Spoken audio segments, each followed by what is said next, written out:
싫어. 비 오는 내가 본 곳은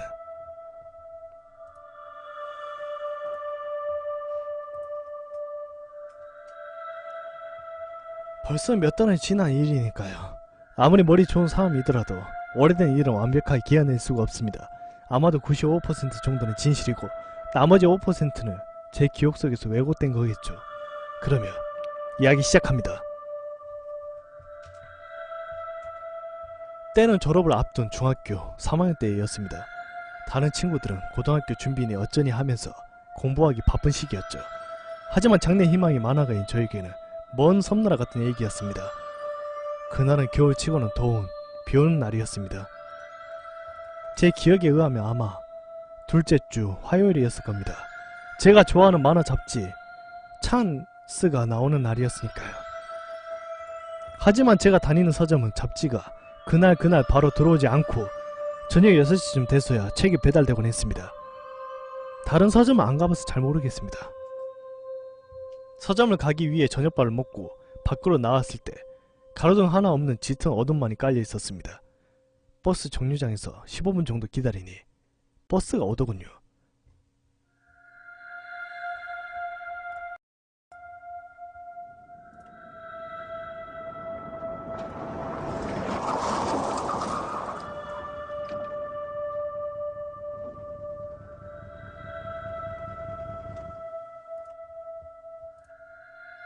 버스를 타고 한참을 가다가 서점에서 가장 가까운 정류장에 내려 마지막 한 권 남은 찬스를 사고 집으로 돌아가기 위해 맞은편 버스 정류장에서 책을 보며 기다리다 버스를 기다리고 있을 때였습니다.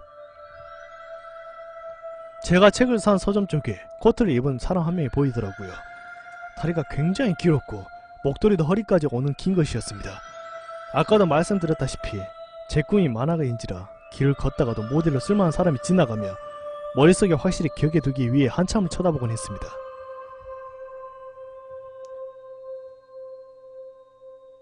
그 사람 모델로 쓰기 참 좋은 체형을 가지고 있었습니다. 얼굴로 보려고 했지만 우산을 묘한 표주로 머리부터 가슴까지 가리고 있었습니다. 때문에 여자인지 남자인지조차 확인하지 못했습니다. 그때 바람이 휘하게 불었고 그 바람에 제 앞머리가 헝클어졌습니다. 얼굴도 못생기고 머리도 곱슬했기 때문에 머리라도 당정히 하기 위해서 항상 거울을 들고 다녀서 거울 꺼내서 앞머리를 만지고 있을 때였습니다.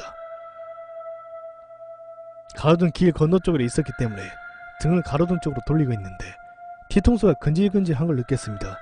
그래서 거울의 각도를 그 사람 쪽으로 돌렸는데 순간 15년 동안 살아오면서 처음으로 심장이 얼어붙는 것 같은 느낌이 어떤 건지 느꼈습니다. 이따 학교에 일찍 들어가서 15살입니다. 그런데 머리가 없더군요. 정확히 말하면 머리부터 우산을 안 들고 있다 왼쪽 가슴까지 도려낸 것처럼 잘려 있었습니다. 머릿속에서 별별 생각이 다 들더군요. 애초에 토요미스테리 극장에서 보면 귀신은 거울이나 사진에 찍히지 않았는데 어째 요즘 무서운 얘기를 들어보면 귀신들이 하나같이 거울이나 사진에 찍히냐? 라고요. 아무튼 전 패닉 상태에서 빠져 한참 동안 거울을 주시하고 있었습니다. 마치 1초가 1시간처럼 느껴졌습니다. 그렇게 멍하니 굳어있는데 그 사람도 사람인지 모르겠지만 그 무언가도 제 시선을 느꼈는지 다시 우산으로 가리더군요. 때마침 버스가 도착했을 때였습니다. 제가 타야 할 버스에서 할머니 한 분이 그 사람 쪽을 향해서 야 이년아! 어디서 사람한테 장난질이야! 라고 창문에서 머리를 내놓으시고 소리를 치시더라고요. 그때서야 버스에 열린 앞문으로 후다닥 뛰어들어갔습니다. 그때서야 살았구나 라는 느낌이 들었습니다. 창문 밖으로 그 사람이 서있던 방향을 보니 아직도 기묘한 자세로 도려져 나간 머리와 가슴을 가리고 있었습니다.